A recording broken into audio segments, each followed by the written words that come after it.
Во Штип ќе се гради нова сообраќајница, најави денеска градоначалникот Иван Јорданов.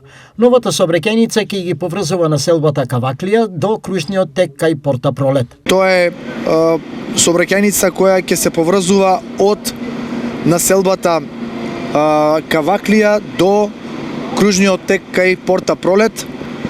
Со тоа верувам дека ќе се овозможи побрз проток на возила, подобра комуникација. Енергетската криза и можното поскапување на материјалите нема да го намалат темпото на градба, децидене Јорданов. И покрај предизвиците и покрај ценовните шокови, сепак општината е овде за да ги обезбеди потребните средства за реализација на годишниот план за работа. Нов асфалтен слој денеска добија улиците Дугосело и Митрашинска во населбата Сењак. Ова кое што денес се изведува, изнесува нешто помалку од 1 милион денари, средства предвидени од буџетот на општина Штип, од парите на граѓаните за тековно одржување и реконструкција на она кое што е предвидено во планот за работа. Градежните активности за реконструкција на улици и тротоарски површини продолжува во наредниот период на повеќе позиции во градот.